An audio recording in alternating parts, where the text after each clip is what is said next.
तो भाई और बहनों, परमेश्वर जी के प्रयत्न को ध्यान में रखते हुए और अपनी आत्मा के कल्याण के लिए हम भगत भाई बहनों ने अब की बार सात संगति से जुड़कर जो बात हमें समझ में आ गई है, अब हमने सिर धड़ की बाजी लगानी है। सिर धड़ की बाजी अब की बार हमने किसी भी प्रकार का कोई भी मौका काल को नहीं देना और ना ही परमात्मा को नाराज होने का मौका देना है।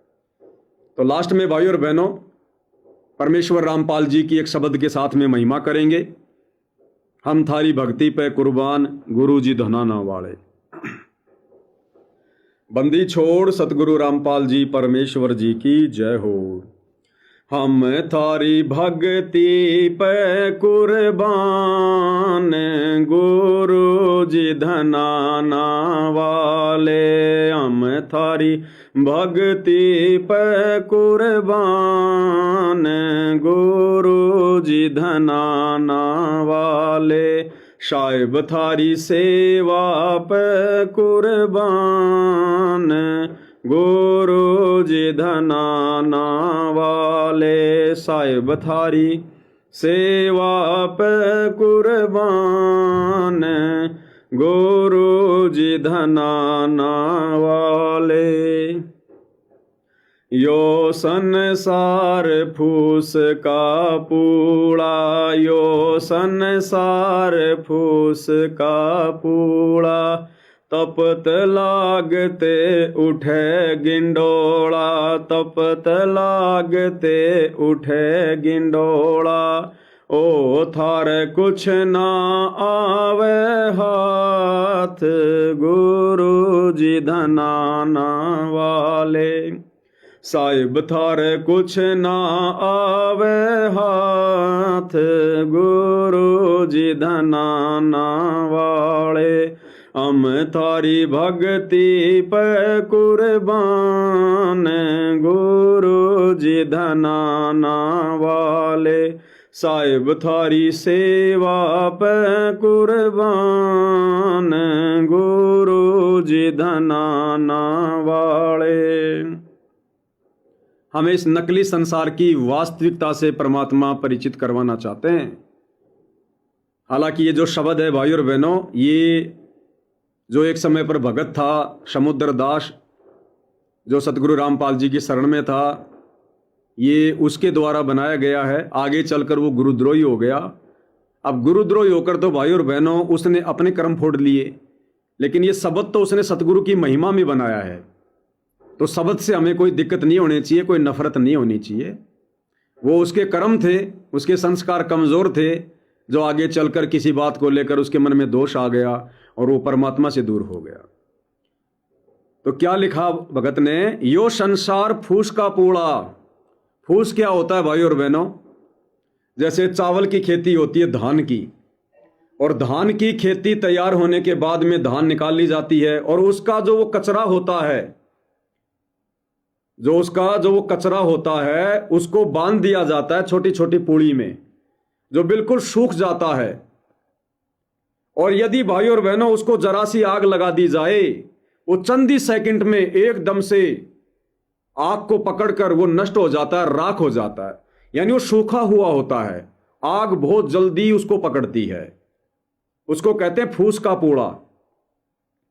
जैसे गेहूं होता है, गेहूं पकने के बाद में काट लिया जाता है, काटने के बाद में उसकी जो आगे की जो बाल होती है वो काट ली जाती है, और उसका जो वो जो होता है पूड़ा, उसको बांध दिया जाता है, उसको पूड़ी भी कहते हैं। वो सूख जाता है, और यदि उसको आग लगा दी जाए तो आग एकदम से पकड़ती है, क्योंकि वो सूखा हुआ है। तो परमात्मा कह रहे हैं कि ये जो 21 ब्रह्मांड है जिसमें तुम रमे हुए हो, यहाँ के झूठे सुखों को सुख मानकर कार कोठी, राजनीति, बंगला, गाड़ी, बेटा बेटी, संपत्ति, तुम इनको देखकर जो फूल रहे हो ना, गुरुदेव कह रहे हैं तो फूस का पूड़ा, फूस का पूड़ा। ये अचानक से समाप्त हो जाएगा, नष्ट हो जाएगा, ये विनाश में आएगा 21 ब्रह्मांड पूरा।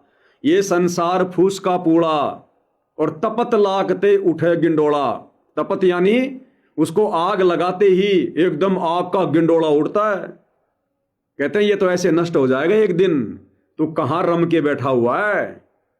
जहां से तेरे को कुछ नहीं मिलना, यहां से आस्था हटा और अपने गुरु के चरणों में लगा और शतलोक की तैयारी कर, जो अविनाशी लोक है, जहां कभी विनाश नहीं होता। यो संसार फूस का पूड़ा, तपत लागते उठे गिंडोला, हो थारे कुछ ना आवे हाथ, गुरु जी धनाना वाले। यानी धनाना वाले गुरुदेव सतगुरु रामपाल जी कह रहे हैं कि ए नादान प्राणियों, अंत में तुम्हारे कुछ भी हाथ नहीं आएगा। इसलिए भक्ति को दृढ़ता से पकड़ो और यहां से चलने की तैयारी करो। यो संसार ओश का मोती, यो संसार ओश का मोती, हवा चले बुझ जावे ज्योति, हवा चले बुझ जावे ज्योति। ओ थारा अजर अमर रे धाम, गुरु जी धनाना वाले। साहिब थारा अजर अमर रे धाम, गुरु जी धनाना वाले। हम थारी भक्ति पे कुर्बान, गुरु जी धनाना वाले। साहिब थारी सेवा पे कुर्बान, गुरु जी धनाना वाले।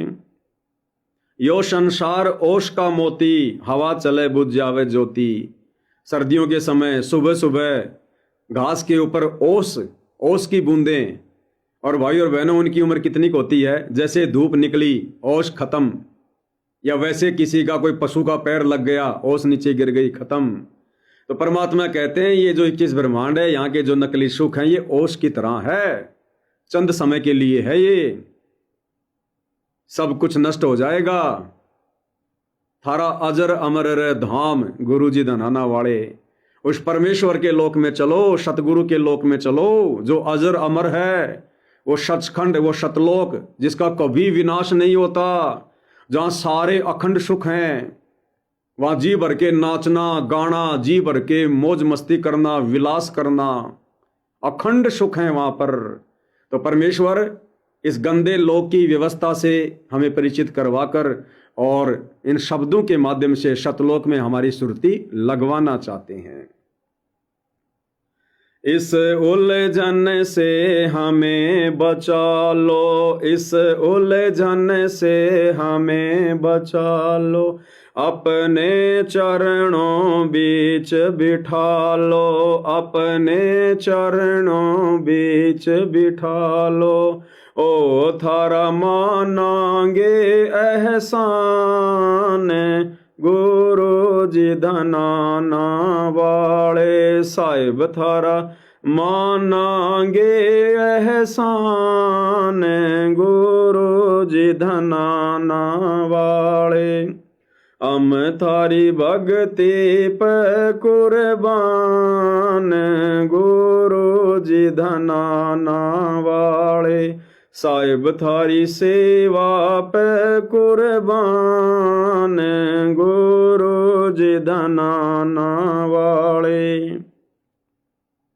भगत अपने भगवान से प्रार्थना कर रहा है, इस काल की गंदी व्यवस्था से परिचित होने के बाद, इस उलझन से हमें बचा लो और अपने चरणों बीच बिठा लो।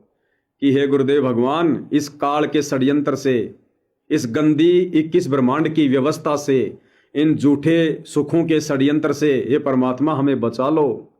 हमारे संस्कारों को काटो परमेश्वर।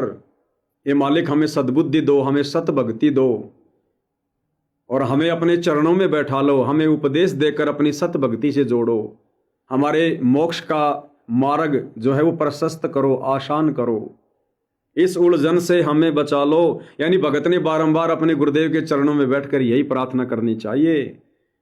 यानी भाई और बहनों, ज्ञानहीन लोगों को जहां इस संसार में हर जगह सुख ही सुख दिखाई देता है, हर वस्तु में, इन झूठी वस्तुओं की प्राप्ति के लिए ना अपना देखता, ना पराया देखता, ना इज्जत देखता, ना बेइज्जती देखता।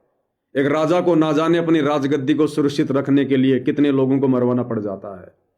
पहले के समय में तो राजा महाराजा लड़ाइयाँ करते थे, लाखों लोग मारे जाते थे, महाभारत के युद्ध में इस राजगद्दी को सुरक्षित रखने के लिए युद्ध हुआ, 18 करोड़ लोग मारे गए। तो परमेश्वर कहते हैं कि ये जब तुम्हें ये ज्ञान समझ में आएगा तो भगत तो फिर रोएगा। इंद्रदा राज कागदा बिष्टा ना भोगा इंद्राणी नो। भगत को ये सब कुछ उलझन नजर आएगी, ये मकड़ी का जाल नजर आएगा, ये राजपाट, ये भोग विलास, ये संसार की व्यवस्था।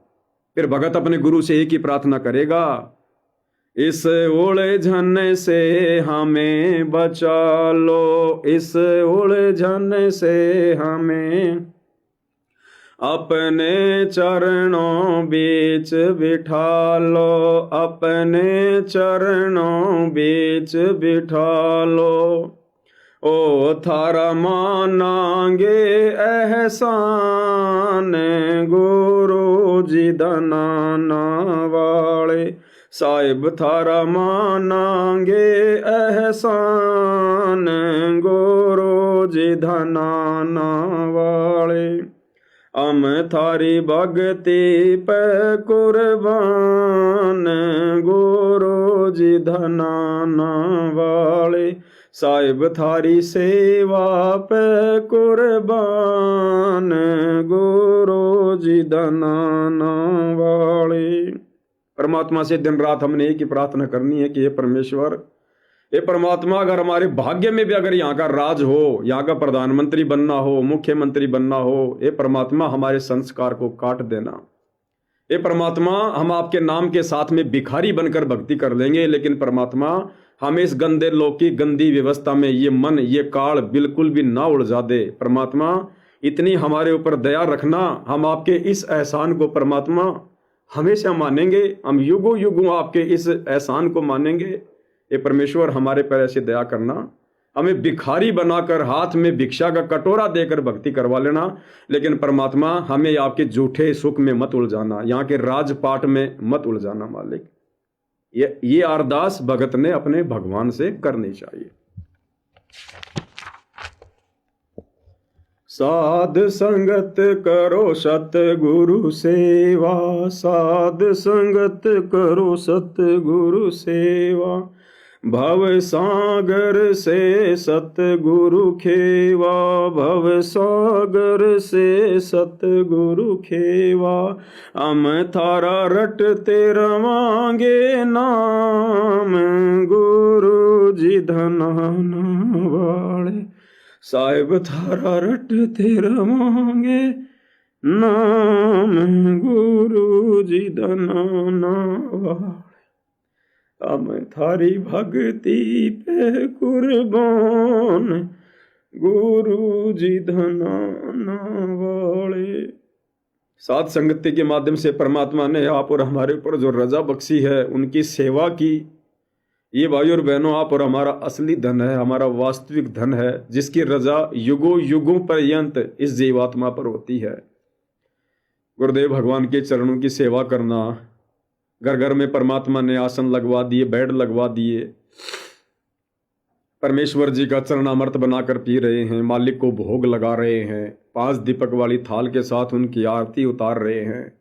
ये है परमात्मा की सेवा, ये है सतगुरु की सेवा, जो भाग्यों वालों को मिलती है, नसीब वालों को। साध संगत करो सतगुरु सेवा, भव सागर से सतगुरु खेवा। इस काल के लोक से सतगुरु ही पार उतार सकता है। हम थारा रटते रवांगे नाम, हे परमात्मा हम कभी शौपर में भी आपसे दूर नहीं होंगे, आप हमारे ऊपर दया बना के रखना।